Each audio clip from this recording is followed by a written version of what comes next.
I'm going to show you 4 fast home decor projects that are so fun and relaxing. This was napkin that I decoupaged on the back and had it in my store window so it faded. So I was going to try to paint those and refresh them up. Nope, didn't work. So you'll see what I did later. And I took these thrift store Kleenex boxes, left them as is, cleaned them and put that on.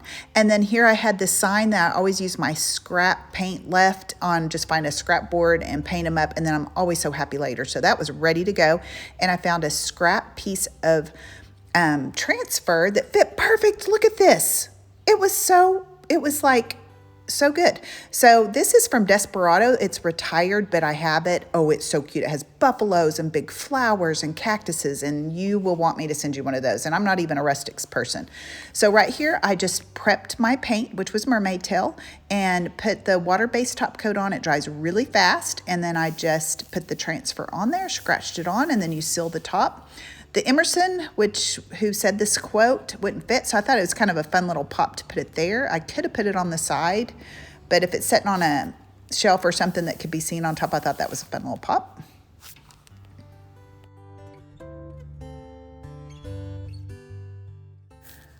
All right, so here I'm taking the air dry clay and the frames mold. This was their first frames mold that came out.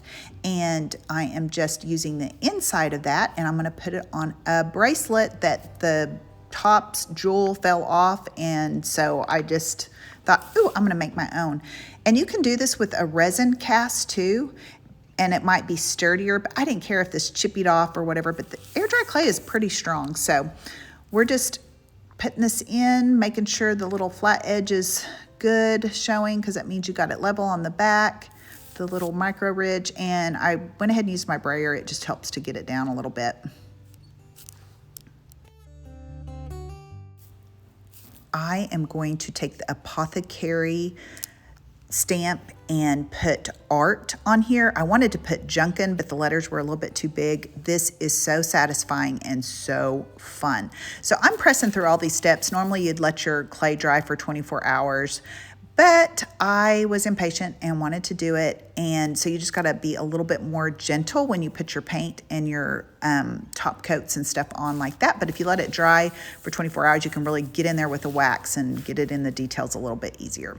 So watch how I do this. I wish I would have ink stamped the stamps and then impressed it into the clay, but I do it backwards. You'll see that in a minute, but it's fine. Look, there's 4 categories in this, and I love how they put them all in their little individual pockets.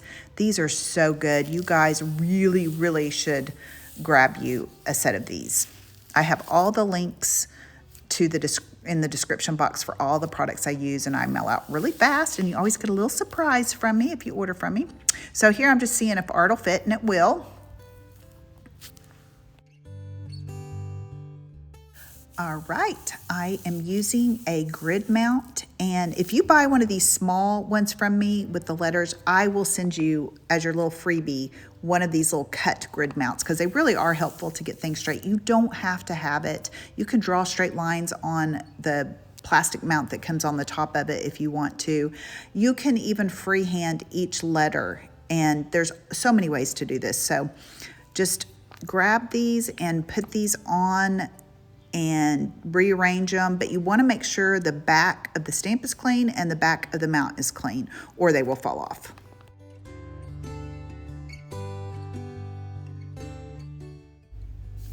Stamping into clay is one of my favorite things, because when you go to paint it and glaze, it catches in that grooves, and it's just so cute, and it adds a lot of dimension to your project, and it's endless. The compositions you can make are endless. Now I take a brayer and kind of do this. It's a little bit harder on a rounded thing like this bracelet, but it worked out cute.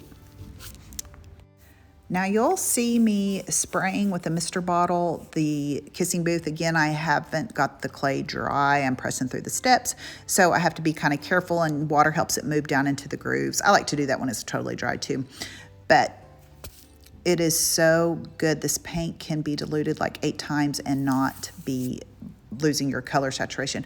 Okay, see how I'm getting it on the bracelet? It's fine, because this is the clay paint. I took a Lysol wipe, you'll see later, and just wipe it off, and it is perfectly fine and easy. So I'm drying this a little bit to move along, and I end up using some shipwrecked wax. I end up using some green pigment powders. I love our pigment powders so much. You can put the pigment powder into wet wax. Right here he needed dried, and I just always dry so many small projects in my old lady hair dryer that I have in my little salon area.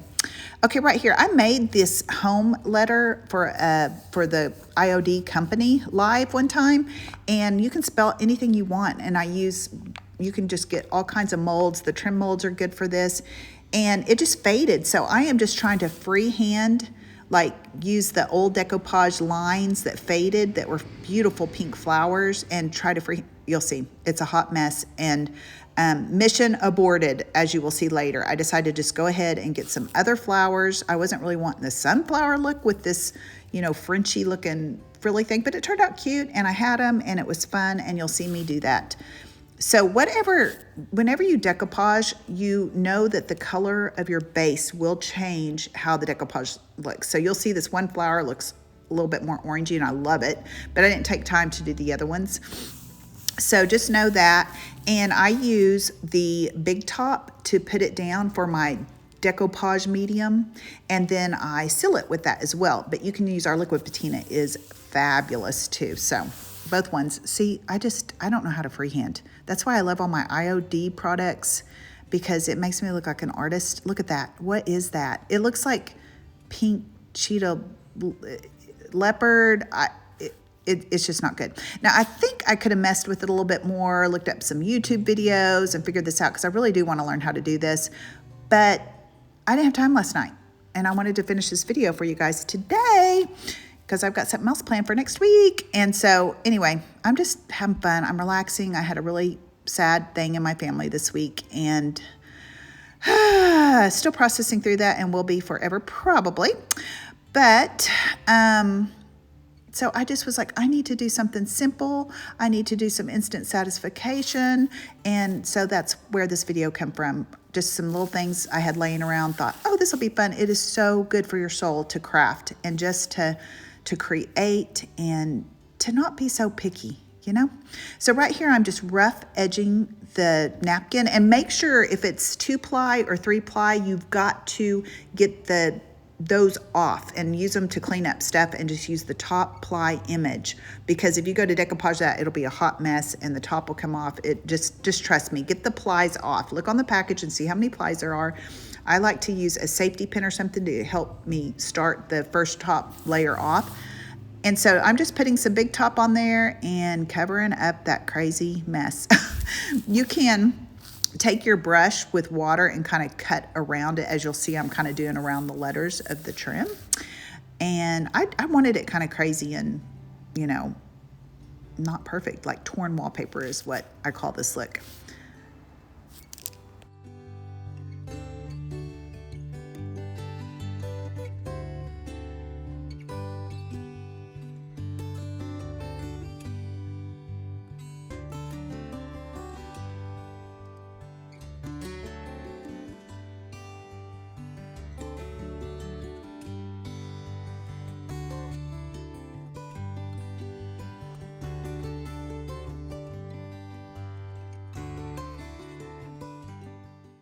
So ideally, I would put your decoupage paper, stamp, stencil, whatever you want to do for your background first. But this was a refurbished sign that had been in my window and just needed freshened up. So that's why I did it after. But you've seen how the wet brush with either water or the decoupage medium just helps you to cut or tear the decoupage around the trim molds.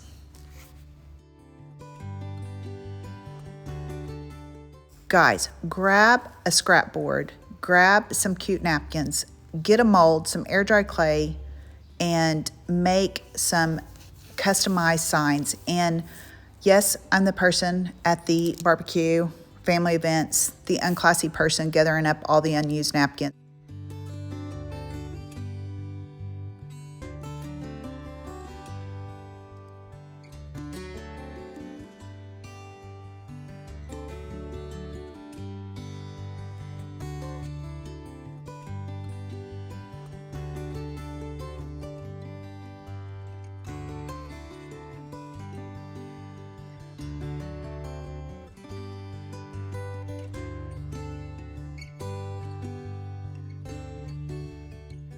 All right, back to this art bracelet. So I could have taken an artist brush and painted whatever color I want to highlight the art. You could just leave it like that with just the pink showing. But I went ahead and stamped it with black ink and put it right back in there, and it was so easy to do that. I have made a tin can that was like a vegetable can. I covered it with rolled clay and then stamped our Sprigs stamp in there. It looked like homemade pottery. I was so proud. I'm going to put a link in the description box of a video of how I use pickle jars and put molds on them, and they look so cute, like little vases, and it is a fun, fast project as well.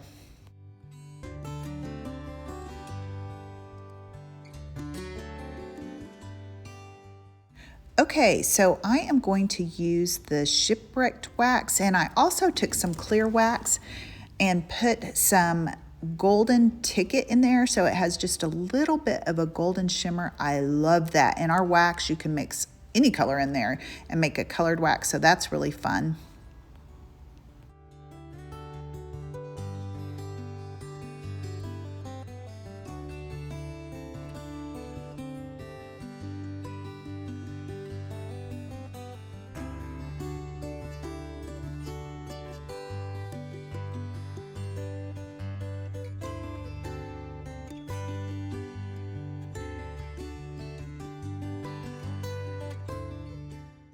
This is our pigment powder called Plant Lady. Oh my goodness. If you want to do some blending of two colors or add some pops of dimension somewhere or do that drippy, blendy look, oh my goodness, you've got to get pigment powders. They are so economical. They go forever. You can mix them in all sorts of stuff. Look at that. I'm actually going to wear this. I love it. Isn't that cute? I am so proud of this thing. I want to do more. It's cute. I love it. Artsy fartsy. Wonder Woman. Does anybody else have to have all their stuff cute? I had this jar and I had these little garland of pearls, and so I just stuck my paintbrushes in there, so it's gonna be so cute every time you grab a paintbrush. And I do workshops, so everybody else will think it's cute too. Okay, now I've got this little bottle. I just cleaned it with alcohol. I have not used our metallic gilded transfers yet. This is my first time. I don't know why I haven't used them. Okay, so this turned out really good, like so good. I want to do more and more and more. I did do it on some glass that I was going to plant succulents on it, and it didn't do as good. I don't know what happened. I just didn't take my time, so I didn't finish that project. But this can be used like one time, but I have heard some people are taking their scraps and doing something else with that leftover metallic.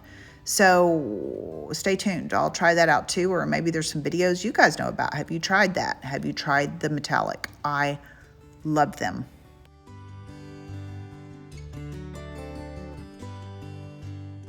So I am taking our fairies, I think, I'm not sure of the name, and just putting it on this Kleenex box that, again, I just cleaned it with alcohol. You do not have to seal it afterwards. You don't have to put a base coat on it on metal and glass. It is a beautiful thing. It's just ready to go. And I'm telling you, these things are addictive. I've got a few people addicted to them, and I love this project, and it just adds so much character and customization. So grab you some transfers, and they mix and match with each other. You can use a scrap for the, to blend in something else, a flaw on something else. If you have a cracked mirror, I've seen them put transfers over the crack and it camouflages it. So grab you some transfers.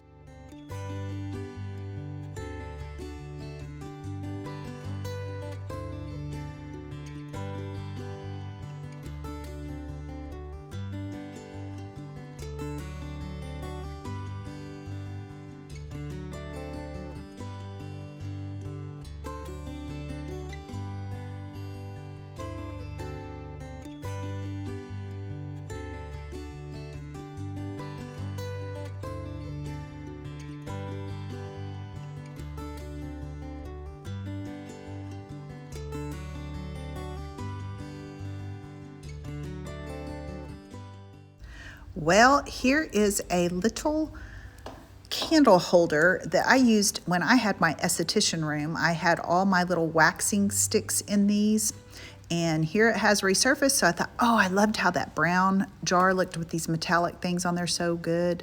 So I think I just didn't take my time scraping it, and here I'm trying to line it back up and scrape it. I just abort mission and forget about it. The other ones turned out so cute. So here I'm just showing you how good all these fast, easy flips were to update just stuff you have laying around. Scrap wood, a broken bracelet, scraps of extra product, and thrift store Kleenex boxes. So just have fun, gather up a bunch of items, and let me know if you need anything. We'll be back next week.